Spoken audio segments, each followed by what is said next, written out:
A gente vai dar início, então, ao nosso painel sobre políticas públicas voltadas ao financiamento e à inovação no agronegócio, começando pela Daniela, passando pela Giovana, deputado Alceu e o Otaciano. Fazendo já uma pequenina provocação, assim, o agronegócio é muito conhecido já por, por uma tecnologia muito forte nas sementes.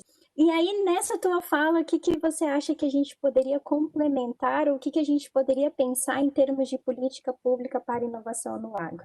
Então, eu queria aqui, primeiro, apresentar um pouco o nosso setor. Eu falo em nome do Sindtele Brasil, que é o Sindicato Nacional das Empresas de Telefonia e de Serviço Móvel, Celular e Pessoal, que é uma entidade constituída no início dessa década, em 2003, e que representa as empresas que prestam serviço de telefonia fixa, móvel e de comunicação multimídia. Então, hoje eu estou aqui representando as 4 maiores empresas de telecomunicações do país, a Claro, a Vivo, a Oi e a TIM, além de 2 empresas de porte regional, a Algar Telecom e a Sercontel de Londrina. Acho que esse momento de pandemia, a gente está conseguindo fazer esse evento, essa troca, que mostra como telecom passou de ser só um telefone, ele está em tudo, ele está no agro, ele está no dia a dia do trabalho, dos melhoramentos de todos os processos. Então, quando a gente fala em política pública, que eu acho que é um dos temas que a gente tem que tratar dentro desse debate, a gente fala inevitavelmente dos fundos setoriais, que foram fundos criados pelo governo para a execução de políticas públicas, mas que historicamente não são utilizados. E eu acho que um dos debates que a gente aqui tem mais latentes, né, é a questão do FUSH, um fundo que realmente foi criado com esse intuito, só que ao longo dos 20 anos da sua criação, 0% foi utilizado para políticas de telecomunicações. Então, acho que vale mencionar que hoje é um dia também emblemático para falar sobre esse tema de fundos setoriais, porque a gente tem na pauta do Senado Federal 2 projetos de lei que tratam do uso de fundos setoriais. Então, a gente tem o PL 172, né, deputado Alceu, que tem sido um dos projetos priorizados pela bancada da agropecuária. É um projeto que revisita a destinação do FUSH para as novas necessidades e que também endereça os investimentos em regiões do campo. Quando a gente fala do IoT, aí traduzindo, gente, para trazer menos jargão de telecomunicação, é a internet das coisas. É quando as coisas, seja uma máquina, seja um objeto, começam a dialogar por meio de chips. Só que a internet das coisas ela passa por um desafio hoje, que é a tributação. Ela se torna inviável, porque a tributação ela supera a rentabilidade desses dispositivos.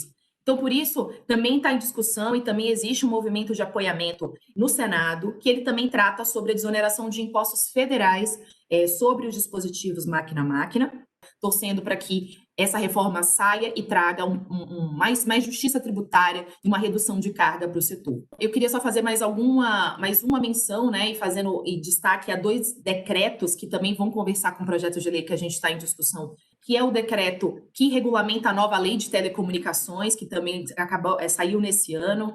Então, ele traz mais segurança jurídica e mais recentemente, agora, notícia quente, no início desse mês, foi editado o decreto que regulamenta a Lei Geral de Antenas, que é uma lei de 2015, e ele é muito importante porque ele trata de um outro tema que também tem grande importância para a conectividade e também, consequentemente, na conexão do campo, que fala sobre as questões de direito de passagem e do silêncio positivo. E, para encerrar, falar um pouco sobre a questão dos leilões, né? A gente tem falado muito sobre o leilão do 5G, então é de fato uma das pautas prioritárias para o setor. Só que muitas vezes, para arrecadar mais, ele deixa de colocar obrigações que são mais destinadas a regiões menos rentáveis, então regiões mais distantes e também as rodovias, né? Muitas vezes a gente ouve seja do empresário do agronegócio ou do produtor rural, a questão de, poxa, a minha rodovia ainda não está coberta. Vamos visar que haja compromissos interessantes para a sociedade que estejam previstos no bojo do edital, mas que também a arrecadação também não seja o único e o principal fim do edital e do leilão. Então, o setor aqui que investe cerca de 33 bilhões de reais ao ano, que é o setor de telecomunicações, está aqui à disposição e querendo andar junto para fazer com que essa expansão da conectividade e da inovação chegue cada vez mais ao campo. Excelente, Daniela, obrigada pela sua fala. E aí eu já deixo para a Giovana também esse caminho, o que a gente pode contribuir em termos de políticas públicas para inovação no agronegócio.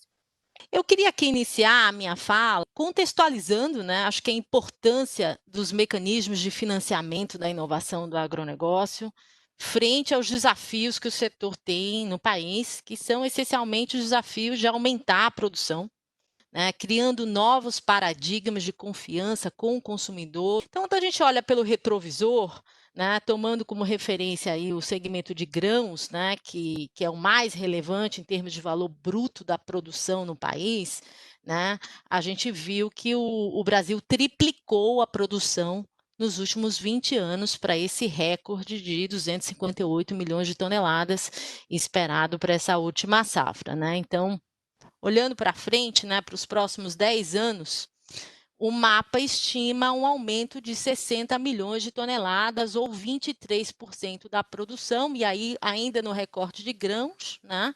E esse crescimento em valor de produção a preços correntes, ele equivaleria a uma ordem de grandeza de pelo menos 70 bilhões de reais. Quando a gente contrasta essa geração adicional, potencial de valor, com os investimentos necessários para destravar os gargalos da conectividade rural, né?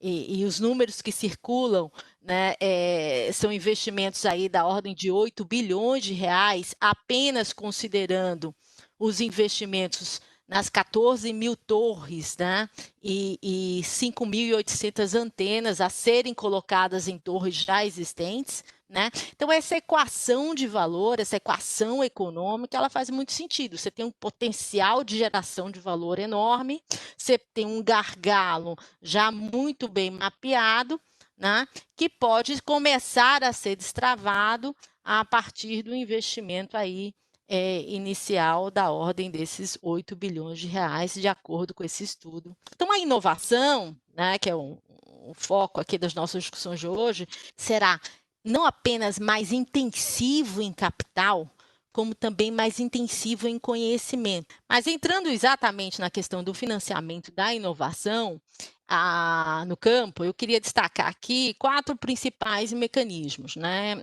O FUST, né, a Daniela mencionou, é uma das grandes apostas para financiamento da conectividade no Brasil.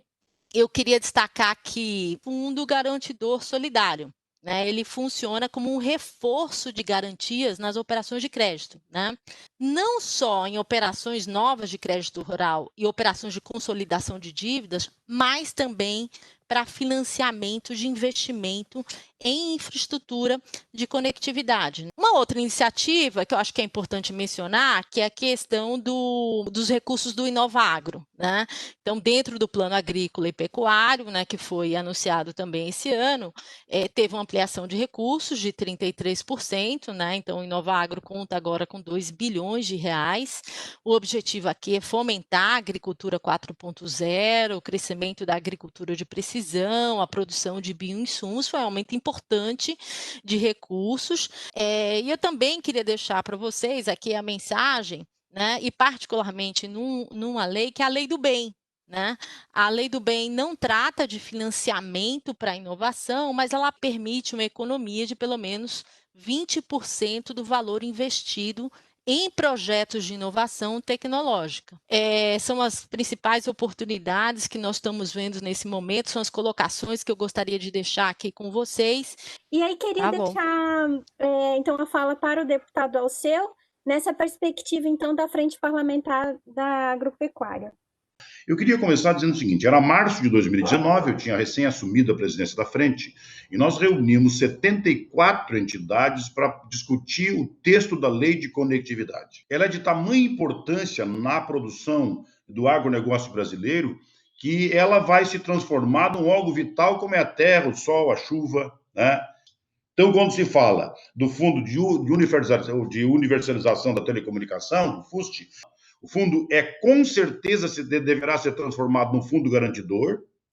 No início, alguma coisa em torno de 25 bilhões, o que pode alavancar 250 bilhões para isso. Eu vi vocês discutindo a questão do crédito. Nós vamos estar com juros de 3%, 4% no máximo. É isso que nós teremos. Aliás, temos uma reunião amanhã para modificar completamente o sistema de crédito nacional. A questão do projeto que está 172, que está lá hoje. Esse é certamente um projeto com potencial disruptivo, um dos mais importantes do país. No caso do 6549, o comparativo é o seguinte: tu não pode tributar a rodovia. Tu pode tributar alguns produtos que transitam pela rodovia. Na Infovia, o raciocínio é o mesmo. Quando tu trata da conectividade como tecnologia, tu não tributa. Quando tu trata da conectividade como publicidade, tu tributa. Tudo isso será muito mais dinâmico e mais rápido se nós admitirmos que nós precisamos levar a academia para a roça. Nós precisamos levar a academia para a lavoura. E eu não quero academia formando gente para resolver problema depois de formado. Eu quero academia dentro do problema, durante o curso. Construindo startups, construindo solução, construindo questões criativas, né? Inovação. Por último, quero dizer o seguinte: a gestão do agronegócio, ela terá que ter visibilidade, transparência, contrato permanente de integridade, e a forma de estar na conectividade integral dá para ela a segurança, inclusive, para o crédito. Tudo que eu fizer na minha propriedade estará visível. Qualquer pessoa terá direito a isso. Então, pessoal, eu estou muito entusiasmado com este processo. Tá? O agro está completamente aberto a isso. Nós, para produzir 240 quilos de carne, levávamos 4 anos e precisávamos 2 hectares por cabeça de boi. E agora, porque aumentou o preço da carne, tem renda, nós vamos para o confinamento e precisamos de 18 metros para produzir os mesmos 240 quilos, só que em 2 anos, 1 ano e 8 meses, 2 anos. Uma carne de muito melhor qualidade. Nós vamos produzir 150 toneladas de milho por hectare em 2 anos, média. Tá? Tudo isso só é possível chegar nas propriedades se nós tivermos conectividade. Se não tivermos conectividade, teremos ilhas. Aliás, o pequeno e médio produtor, se não tiver uma política pública que dê acesso a esses meios, ele certamente será vítima da concentração de receita, o que não é importante para nenhum de nós. Obrigado. Agora eu passo para o Otaciano, que vai trazer para nós um exemplo, né, Otaciano? Eu queria que você contasse a todos esse exemplo que você teve, que você conseguiu implementar enquanto política pública.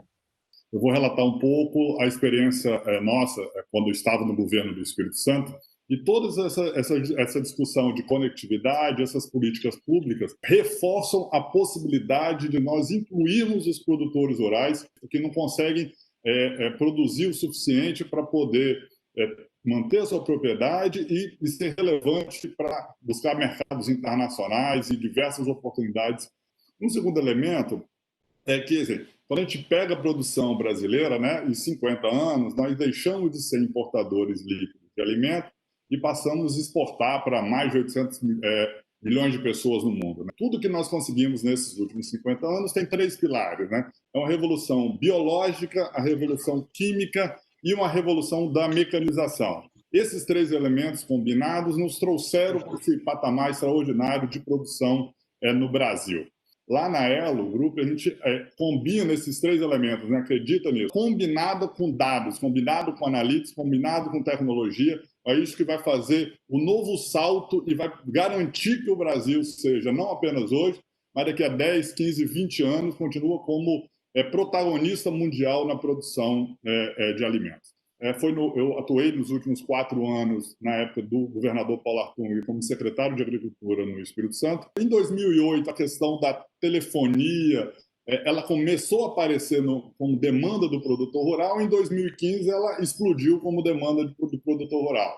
Diversos distritos no interior do estado não tinha política pública, não tinha telefone funcionando. E o governo financiou a instalação de cada antena, a gente instalou 100 antenas no Espírito Santo, com R$300 mil, dinheiro do ICMS, a gente financiou e as empresas poderiam participar dessa concorrência. A gente fez essa operação por outorga e funcionou super bem. Então, a gente conseguiu construir uma matriz e com essa matriz a gente colocou 800 distritos que existiam de possibilidade e acabamos selecionando 100. Então, a gente conseguiu implementar. Acho que é uma política super eficiente, assim. O lançamento desse edital no evento lá que o governador Paulo Artung fez no Palácio Anchieta foi o evento que mais deu gente em 4 anos. Então, mostra que se deu muita gente é porque tem uma demanda enorme por essa política pública e deu super certo, estão implantadas essas antenas.